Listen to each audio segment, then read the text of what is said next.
Welcome to unofficially the 440 Gallery, who is hosting this event. And for those of you that don't know, my name is Amy Williams and I'm the director of 440 Gallery. And 440 Gallery was started in 2005 by Nancy Lunsford and Shani Epstein. And it is some miracle that we are still here after 15 plus years. We are an artist collective, artist-run space in the heart of Park Slope, Brooklyn. And now that the CDC has passed some new guidelines, and I'm hopeful that we'll have live in-person events in the near future. And so I'd like to start us off by doing something a little bit different tonight, and I'm going to do what is known as a land acknowledgement. And in the spirit of making erased histories visible, we begin today by acknowledging that we are gathered in Lenape-Hoking, the stolen land of the Canarsie, a Brooklyn tribe of the Munsee Lenape, part of the Delaware Nation. The Lenape have stewarded this land for generations, and we pay our respects to their elders, past, present, and future. We are grateful to the indigenous caretakers of this land who continue to thrive today. Brooklyn owes its vitality to previous generations. Some were brought forcibly to this land, others came in search of a better life, and many have lived and stewarded this land for countless generations. Please take a moment to consider the many legacies of violence, displacement, migration, and settlement that brings us together today. Additionally, in the spirit of reconciliation, you can honor the indigenous peoples of this land by donating to the Lenape Center or to the Mannahatta Fund.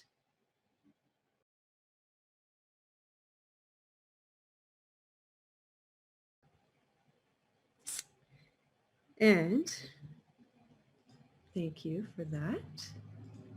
I have so many things open. I have to find all my files.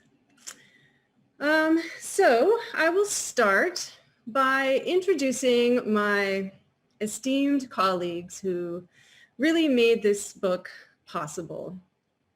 And I really keep the best company.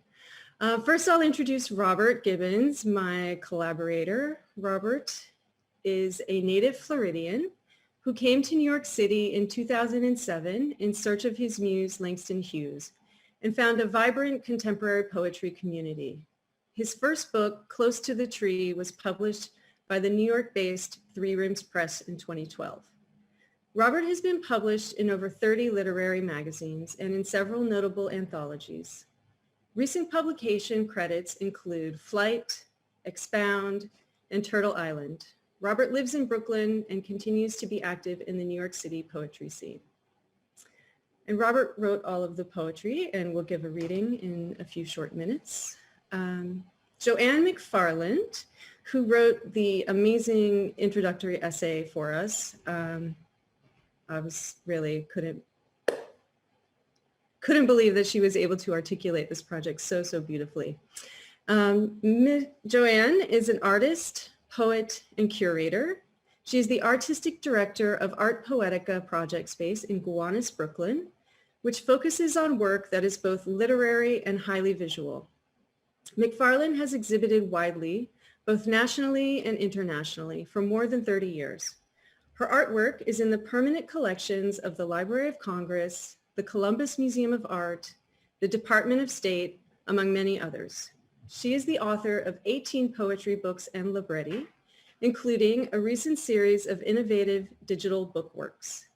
In her work, McFarland treats violence and creativity as diametrically opposed.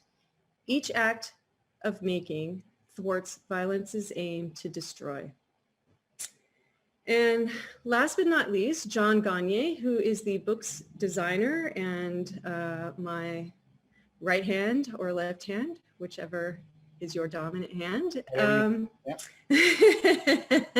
Really, I couldn't have done this project without any of these three people, but John was there with me really every step of the way. And John is the founder of Gagne Contemporary, a gallery focused on emerging and mid-career artists in New York City and Toronto, Canada. He is an art advisor to collectors and often leads clients to artist studios and gallery districts. As an independent curator, John has selected and exhibited artists in Manhattan, Brooklyn, and Toronto. He also consults with a number of nonprofits, notably Arts Kiwanis and Arts in Bushwick, helping organizations launch and stage arts events. So with that, I have to drop a link on how, if I can find that. Uh-oh. Let's see if this works. So we have this amazing book that there, I think, are only about 30 editions left. So if you want yours, order it now. You can get it right on my website. You can copy and paste that into a browser. And I think I'm going to hand it over to John, who is going to introduce the project and kick us off with Robert. Right, and I'll be very crisp and very to the point because we want to get to the work and we want to get to Robert and Amy. But I can tell you that I was brought in fairly early with this project, and I was immediately interested in both artists and their practices and how this would come together. I'd worked a little bit with Robert in the past. I'd been present for some of those, powerful spoken word poetry sessions. And at the same time, I had been a little bit exposed, I'm more exposed now, to the work of Zora Neale Hurston, the Harlem Renaissance, Langston Hughes, and a little bit how that connected to Robert. It was along the way, I learned a little bit about, in fact, Robert from Belgrade, Florida. In fact, Zora was rumored to have worked there for a while and stayed there for a while, this great folklorist and this great anthropologist. So it was like, from the one hand, coming from the poet side of the room, tremendous momentum coming into the project. And with Amy Williams, someone who's been very kind to me over the years, but whose work that I admire very much, out of the blue, a couple of years ago, I started seeing some of her work around redaction and erasure poetry, particularly with, A Farewell to Arms, this Hemingway text. And how a piece of art will go right through you. I found that work going right through me. I loved the fact that there was a page of text that had been erased and redacted. I loved that she was painting around it and drawing around it to create this third thing that still had kind of the themes and the words and the language and cadence of Hemingway, but it's not Hemingway anymore. It's something new. So when these two, started to work together, I was extremely excited, very excited to see what would happen. So many of you now know what that work looks like. I think it's extraordinary. And then I was able to help, bring the book to life a little bit and support the project. So without further ado, I have some very pointed questions for all three artists, actually. But I think without further ado, we should get to Robert and the reading, if that's okay, Amy. Amy, I think to unmute. It's the phrase of 2020 and 2021. You're muted. Yes, I am debating whether I want to show you the visuals or just, let's see, Robert. Half and half. Half and half. Yes, I want to see Robert because he's such an expressive reader. So let's see that, and I can always show you the images afterwards. Hi, everybody. I'm just so grateful for this project to come to life. I appreciate everyone that's in my virtual company. It's such an amazing project. It's such an amazing collaboration. Thank you, Amy, for being one of my biggest supporters. Thank you, John. Thank you, Joanne, for being a part of this project. It means so much to me. So I selected 7 pieces from the book that I would like to share with you. The first one is called Citrus Grove. Citrus Grove. I put education to good use. Everything we do comes from dust tracks. Jump, son. Citrus Grove. Put education to good use. Everything we do comes from dust tracks. Jump, son.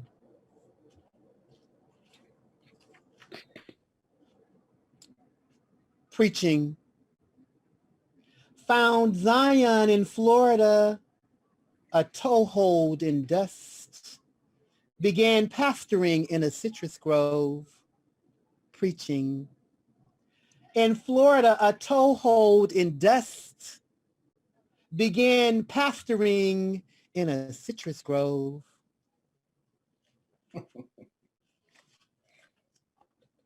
Drummond. Old Pap tells tales of pirates, a buried treasure of rattlesnakes dug out by hand, a long bow of lawless men, skulls cross, bones of yesterday.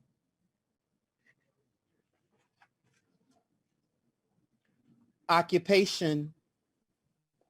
Creation is among the people, vast number of songs handed down from England, but this is lavish stuff created in black and white, rusty material of sea folk. I'll read that one again. I like that. Occupation. Creation is among the people, vast number of songs handed down from England, but this is lavish stuff created in black and white, lusty material of sea folk. Migration. Migration was critical. Family remains country. Children moved as one testifies. Fertilized together. Sell cotton. I'll read that one again. I love it. Migration. Migration was critical. Family remains country. Children moved as one testifies. Fertilized together. Sell cotton. Sorry. I'll read my favorite one in the book and my last one. Thank you so much for listening to me. Railroad. Boom. I'll say that again. Boom. Further south was building Atlantic coast, line down East Peninsula, work pay back bending cotton. Railroad. Boom. I'll say that again. Boom. Further south was building Atlantic coast, line down East Peninsula, work pay back bending cotton. Thank you for listening to me. Nice. Thank you, Robert. You know, it's so fascinating because that is the first time I have heard those aloud. And I have spent so much time with all of these poems, but that brings a whole new experience to them. I agree. I think, yeah, if you don't mind, I would like to just share the visuals with you all now. Very nice, and Amy. hopefully you can see that. Yeah. Let's see. Yes. I know, so good. Yeah. And it was just, you know, the imagery came so quickly for some of them. Well, I'm going to ask you about some of that. Yeah. Okay. I won't share all my secrets. No, it's okay. We're gonna get into your secrets, but yeah, because it's still, you know, makers make, right? There's still a kind of a black box to the whole thing that unless you're doing it, it's like dancing. Unless you're dancing, you don't get it. You don't get the dance, right? So it's like, so getting to your work, both of you getting to your work is an interesting process, I imagine. Yeah, and I think I was surprised at the speed at which Robert worked because we met, you know, one or two times and we really decided on what we wanted the project to be. And then before I knew it, he was bringing me poems to start working with. And this one, Railroad, is the first one that just, it really came together magically and boom, is what grabbed my attention immediately. So those are the ones that Robert read tonight. So now I guess John will lead a conversation with Robert and me and with Joanne. Yeah. And Susan will get us all up on the screen. So I forgot to introduce the illustrious Susan Greenstein, who's running our tech tonight. Susan is an artist at the 440 Gallery, and I just thank you for your help and support tonight. So I wanted to actually start with Robert, because I'm thinking that in terms of how you work together, you know, the words were your charge, and I actually saw some of the pages. Amy sent a photograph at one point of just this bare language on a blank page. And of course, the first creative act was yours. So Robert, my question is simply, what was it like to work with that text, to work with these books, you know, Go Gator, Muddy the Water, you know, these are critical, substantial texts. How was that for you emotionally? Was it thrilling? Was it terrifying? What was that like? Well, thank you for that question, John. You know, I went to graduate school at City College, and I took a class called Prosody. And in that class, the eminent professor, Michelle Valadares, taught us about found poems and erasure poetry, and not taking away from the original text, but to use the energy. See, I know my tradition. I'm from the Everglades of Florida, like you said in the introduction. Zora spent time. So I've always communed with Zora Neale Hurston. I've always communed with James Weldon Johnson. I've always communed with Augusta Savage. I know the literary and the artistic tradition from Florida, that Florida migration to New York to seek the artistic possibility. And those are the artists that I commune with from the Florida tradition. So to know dust tracks on the road and their eyes are watching God, all of the energy of Zora, you know, to be the belle of the Harlem Renaissance, to be one of the few women in Harlem that has 2 books on the bookshelf during her time, and to be a friend of Langston Hughes is very, very important. My mother read Langston Hughes to me. She read Zora Neale Hurston to me as a child. And so I know their energy. I know their background. I know their biography. I know the rigidity of growing up in Florida and wanting to be an artist, and all of the possibilities are not available to you. So you have to seek the energy within you. So it was a spiritual, emotional, metaphysical journey that I took with Zora, because Zora is ever evolving. You know, although she died in obscurity, she is ever evolving. Right. And then of course those pages, you know, you brought those to Amy. So Amy, I'm going to ask you now, because I mentioned about the Hemingway work with Farewell to Arms, which to me, every piece became more and more accomplished. But did this sort of destabilize or invigorate in a way to have, you know, words that were chosen by Robert from a text, and then, you know, you're on kind of thing? What was that like for you? That's a great question.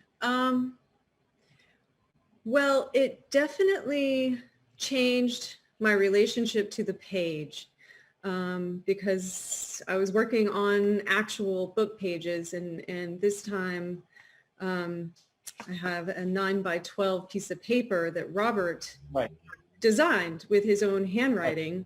And whereas before, you know, I was making these kind of decisions about which words or phrases that expressed me, and also would create a rhythm on the page. So it was an interesting exercise to not be in control of that. And it took me, those of you who know me, you know, I like things done the way I like things done. But it didn't derail me at all. It brought on a whole new challenge, and I had to kind of expand my mind, and how would I frame these words, and how would I, you know, were they all one thing on a page, or were they kind of individual phrases? It's a party outside. There should be. There should be a party. And then Joanne, and I know I've said it many times, that the essay is actually striking in terms of what it illuminates. It lights up a bunch of things, and it certainly did for me. I mean, you brought up this notion of call and response, you know, part of a tradition in an African-American community with music, with language.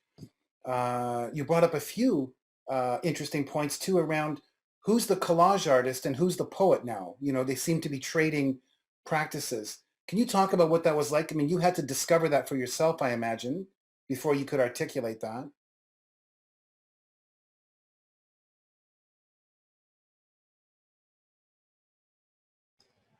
You're still You always have to there. unmute. Unmute. Unmute. Well, thank you for asking me that. And it was just delightful for me to be part of this project. And now seeing it kind of reach this other level. So Robert, that was really fabulous listening to you read the poems. And I think that what really struck me and strikes me still is the vibration. Yeah.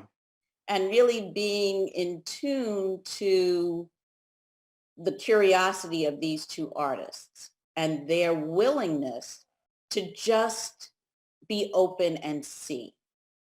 And I think that that is the most exciting place to live. So, you know, we have this work, but it's really, as Robert is alluding to, it's really a way of living and being able to be open to different vibrations. So even without hearing Robert read the text, which was really so exciting, I could understand that the vibration was built into the work.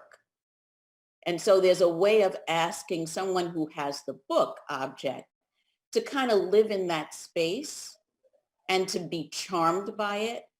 And I think that this is where we want to live as artists. So that was what I was trying to articulate, was what I could feel from each of them in terms of their intention. Right. I found it interesting. I thought, you know, you identified some of the language that comes out, and one of the words you used was fluidity. That we're talking about migration, we're talking about travel, we're talking about, you know, and I felt that was an interesting aspect to it. But I want to say, because you mentioned it now, it was so nice, Robert, to hear you read, because like all of us, I imagine, I've been reading these poems, and you know, you kind of have your own voice and your own sort of scenario, but there was real joy I felt when you were doing this just now. I also thought, I love the fact you were reading him 2 times and 3 times. I thought that takes some courage to do that. But anyway, it was an altogether new experience to hear it read by you. So very, very interesting. So let's talk about the book. So Amy, we had like 100 books, you know, produced. They're signed by both artists, right? The essay is in there. There we go. And so how many are left now? Did you say there were like 30 or something? Yes, just about 30. 30 books. Mm-hmm. There's a limited edition of 100 in the first run. So right. If demand, you know, requires, we right. may do another run. But for now, we want to keep it special and limited. And of course, you have some of that original artwork behind you now. Yes. What we're looking at. Yep. And that's also available, the original work. It is. It is. It's all available on my website. Right. amywilliamstudio.com. Very nice. And so what's the plan next then in terms of in terms of getting the work out there? Oh. Oh, John, you asked the hard questions. Well, I think, you know, we need to do a few more of these readings because I think this is an amazing platform, and I think we can right. reach a lot of people this way. I hope that now restrictions are lifting. We will be able to have some in-person events, and I would love to put together an exhibition in an art space, nice. Traditional or non-traditional. So I think now we can kind of start really moving forward in that way. Can I just make one last question, comment? And this came up before we were talking a couple of months ago. One of the things that struck me when I was going through the work was that, you know, Zora wrote what she wrote. I mean, a lot of that, it's almost 100 years ago. Like we're coming up on 90 some years. And I think in your essay, Joanne, you mentioned the fact that, you know what, a collaboration like this actually arms us. First of all, it opens up history, but it arms us for the future to some degree. And I think that's a hopeful thing. And I did feel hope from that. But at the same time, you go, my God, you know, it's hundreds of years longer, obviously, for many nations and many people, but so much struggle. And here we still are. But also here we are again. And here's a body of work that's meant to kind of push forward. So I'm interested, you know, with the three of you, how you feel. I have to imagine you're gratified by how it turned out, but you know, what are you surprised with where you are with this journey? In other words, were you surprised by the work, and are you feeling that hope that does come from the book? But there's also a sense, again, of, you know, well-trodden ground. We've been here and around here before.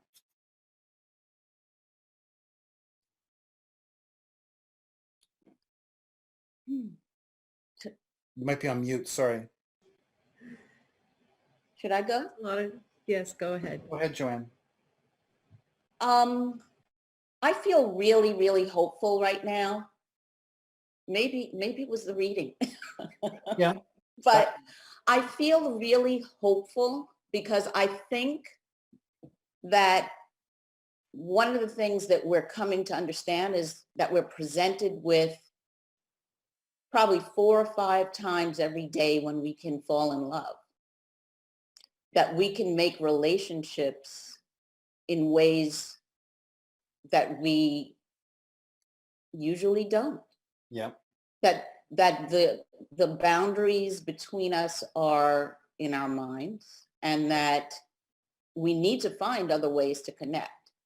And so one of the things that I love so much about a collaboration like this, and that I believe in really, really strongly, is that we can create structures that then allow us to soar. So the structure within the book is extremely specific, that the words are presented in a very specific way, and the images, the colors have a very particular feeling to them, not uniformity, but energy. And that structure that carries from page to page, and that is so charming, is actually a platform. Yeah. And I think that having Robert then read those poems and be able to play, to really do that with his voice and it obviously enjoy it. I mean, we can all feel it. I think really that's where we have learned that that's where we want to live. You know, it might be interesting, and I wanted to hear from Amy and Robert too, but it might be interesting just to record, Robert. I know, Robert, you probably hear this all the time, but to record the reading, Amy, and have that available as well might be an interesting idea. I think that that's a great idea, you know. Yeah. I just wanted to say thank you, Joanne. I haven't had a chance to just really thank you. I cried at that introduction you did. I spoke with Amy. It was just so well written, and it went right through me. But I just wanted to say to the audience that about 4 years ago, the New York Times recorded a story in my neighborhood on the southern shores of Lake Okeechobee, where this 15 feet alligator was living in the bottom of Lake Okeechobee.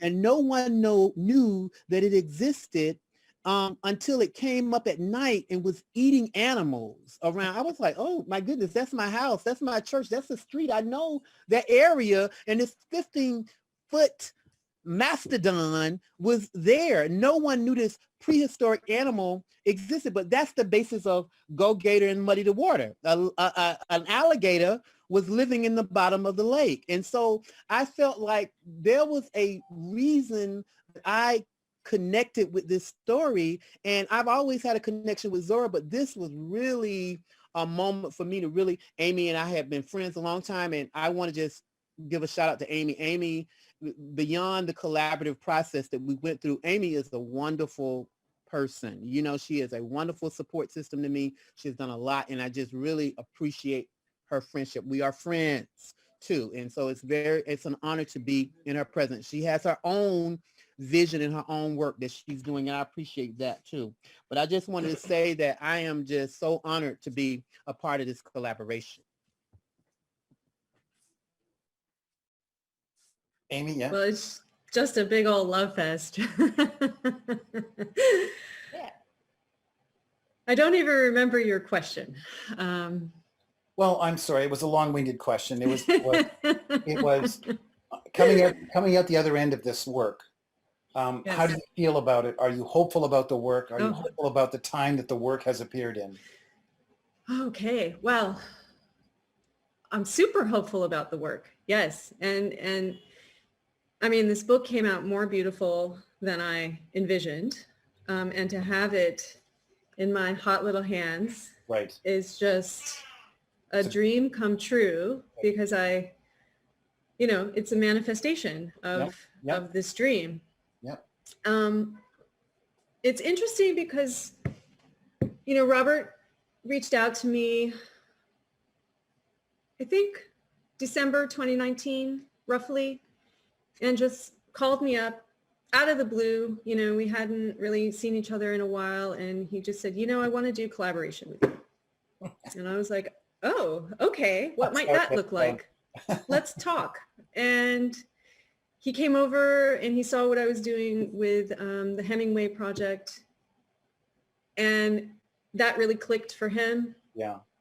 And we thought about, what text we might want to use. And I really felt very strongly that I wanted Robert to select the text that we worked with, because he was the one that would be contributing the language to the project. And, this was a time for me personally in my life where I was starting to think a lot about race and my relationships with people that look differently than me. Yep. And I knew that I wasn't in a place where I was really comfortable to actually present that, but I wanted to work with someone that had experienced these things that I was sort of just starting to think about. Yep. And so he was a great vehicle and catalyst for that kind of thinking and language, and just being able to spend time with him really started to open me up in a new way. And then the pandemic hit, right? And things sort of stalled out, and I had this pile of poems that I hadn't worked on yet, and I was struggling to think about them. And then George Floyd was murdered, and all of a sudden, it just seemed like everything that I had inside of me poured out onto these pages. Mm-hmm. And it really helped me process that particular moment in history. Mm-hmm. And just to really deepen my exploration of what it is to be anti-racist, and how to create that type of practice in my life and my work environment and in my home and my family. And what does that mean? And what does that feel like? And it's just been life-changing. This has been really a life-changing project for me. Great. So thank you, Robert, for initiating this.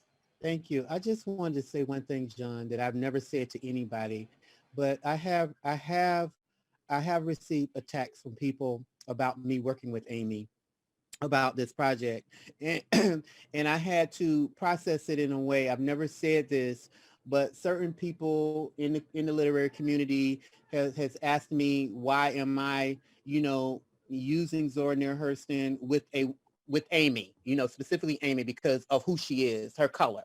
And I felt, first of all, I can do whatever I want to do. But secondly, the idea was that collaboration is collaboration. You know, collaboration, most writers, they sit alone, they write alone, they live a lonely life. But this was a way of someone that I have a great relationship with. You know, there's never been any issue of race or any issue with her. And so they were like, why are you using your Black voice on a platform like that?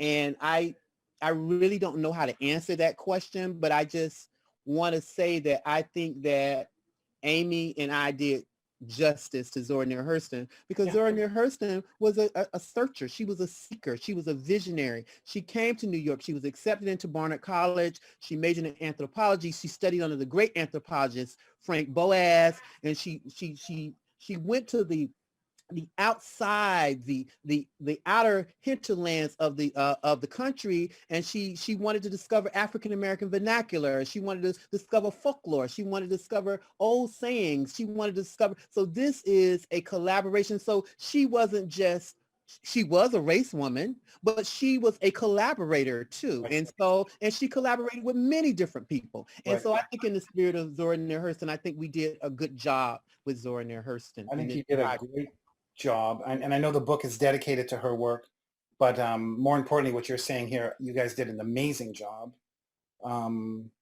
So kudos. And just respectful of time, Amy, I wonder if we should get to Susan and see if there's any questions that have kind of lined up at all. Does that make sense? Perfect timing. Okay. Okay. So not a question, but an important comment. Roger Smith says, it's great you read them repeatedly. Readers will read them over and over while taking in the images. Indeed, each word does vibrate on the page and in the voice. There was another one before. Oh, here's a few. And again, Roger Smith said, Robert, great stuff. It's easy to imagine you looking at Hurston's text like an X-ray. The bones visible at a glance. Tremendous. Yeah, yeah. And Joy Rosenthal, she asks, how did you choose the words from the poems? Are they all taken from Zora Neale Hurston's words? Yes, they're all taken from Zora Neale Hurston's, from the book, Go Gator. And I read the book. I've read the book extensively over the years, back and forth. So I went back through it like the 5th time, and I created it. I let Zora help me lead the way. Great. And Trisha Towns writes, beautiful, evocative artwork, Amy. You really made a wonderful space for the reader to perform with you and Robert. Kate Harvey writes, to experience this work audibly, visually, and literaturely, not literally, will elevate it and its makers. Go on, Robert and Amy. Shouts to Joanne, Susan, Ellen, and John. Let's see if there are any. There are some wonderful comments here, but I'm just looking to see if there are any questions. I don't see any questions as of yet. And I invite anyone who does have a question to write it in the text. Or you could unmute yourself. Or you can unmute yourself. Oh, Marty wants to know, how did we meet? Well, this is a lovely story, actually. So I met Robert at the 440 Gallery when he did a reading for us. And I don't recall if it was One Breath Rising that brought him to us or if it was Golda Solomon who first introduced us. It may have been Golda. And he read Being the Tree, Close to the Tree, Close to the Tree. And oh my God, that's when I fell in love with Robert and his work, because I had never experienced performance poetry in that way. And I still hear it. It stuck. It really stayed inside of me. That poem became me. And after that, I was just hooked. And so anytime there was an opportunity to have Robert come back and read, I just said yes. I think I've read it there several times with Golda, and also one of my favorite friends that's also in the universe now, Dara Allardyce. Also, I did a reading with him there too. So shouts out to Dara Allardyce because he's truly an energy that I commune with. Yeah, he was truly a friend. He was a friend of the 440 Gallery too. Oh yeah. We have another question from Roger Smith, and the question is for Robert. Do the poems seem in any way anthropological to you? Is that part of the vibration you were going for? Yes, they were. Zora came to Belgrade, and some people say, as far as folklore, that that's where she discovered the dust track roads, because many of the roads in Belgrade are full of muck. They're dusty, and it's a part of the migrant tradition. So to really talk about the dust, and my mom's backyard is full of orange trees and citrus and tangerines and all those kinds of things. So those are the kind. It's a very, very textual feeling that I get too, an environmental, because I love nature and Zora loved nature. And so those kinds of things, and the anthropological side of her, and just the discovery as an anthropologist really intrigued me with her legacy. I also want to add that, like Zora, we structured our book with work about race, Florida, and folklore. And those were the three things that I asked Robert to think about when he was making his erasure poems for us. We have another question from Joy Rosenthal. She said, is Zora lifted up in Belgrade? Robert, did you learn about her in school? Or was your mom unusual to read her work to you?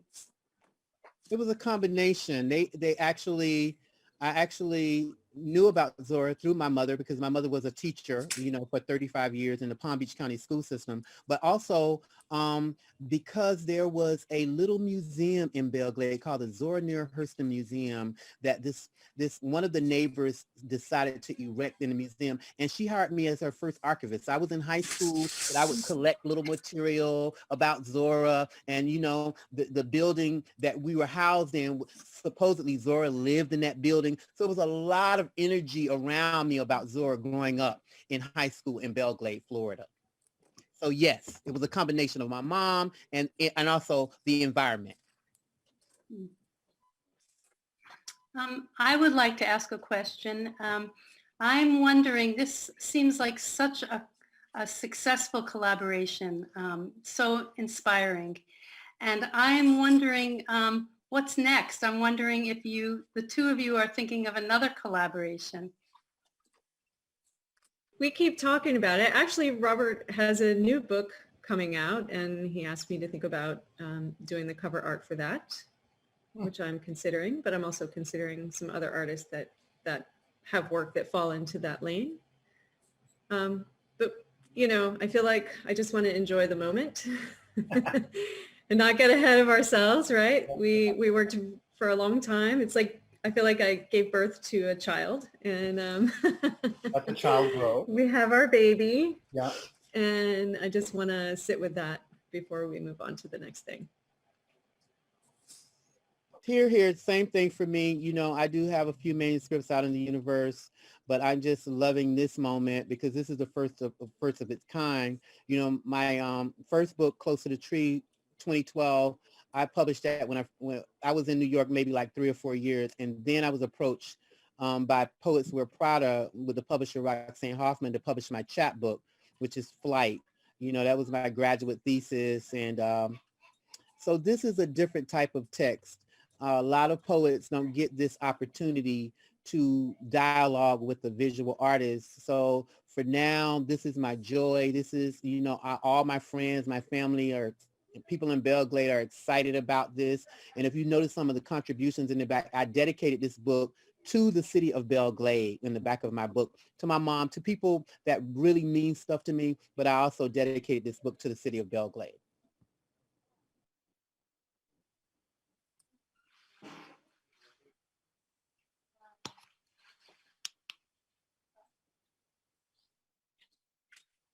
Anything else? Any burning questions, burning desires? Amy, You can this is see Ellen. Oh, Where yes. can, Hi, Ellen. where can people now purchase the book? Yes. Very important. That's an excellent Tell question, people Ellen. where to Thank get the you. book. So, oh, good. Thank you, Chris.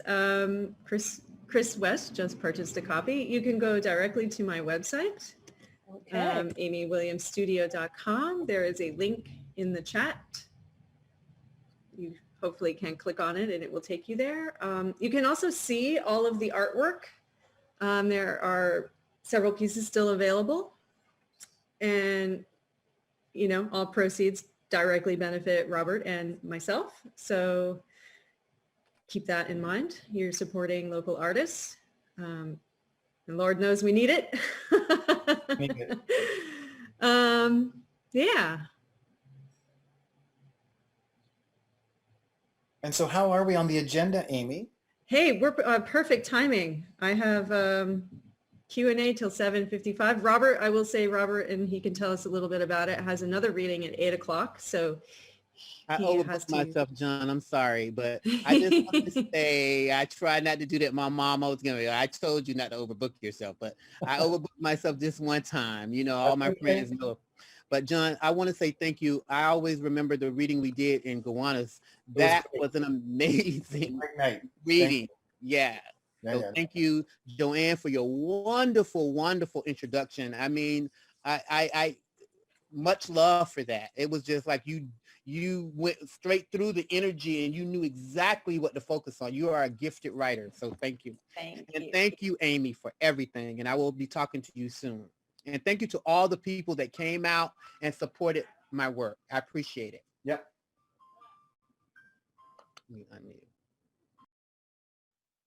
Yes. Thank you so much for coming. Thank you for your support.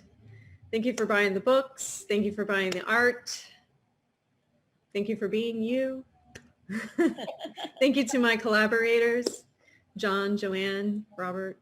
For sure. It's just been a joy and a privilege to really work with all of you and to miss get to know you, you John. We miss on a you. deeper level.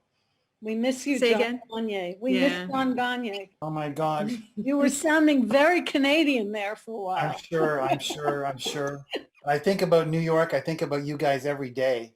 So that's a Yeah. whole other Zoom call. That's a whole Well, other meeting. We still think about you too. Oh, So thank you. Thank you. great. I just wanted to say one last thing. Please. You know, collaboration is something I always love. I teach and I try to collaborate as much as I can with other teachers, but a true collaboration is where each part is so interdependent with the other part. And this is such a great collaboration. It really is truly the definition of that. I agree. Thank you. And so off to cocktails now. Off the Yes. cocktails. Yes. Some of us It's have Friday already night, started. everybody. Yes, you got yours there. Awesome. Yep.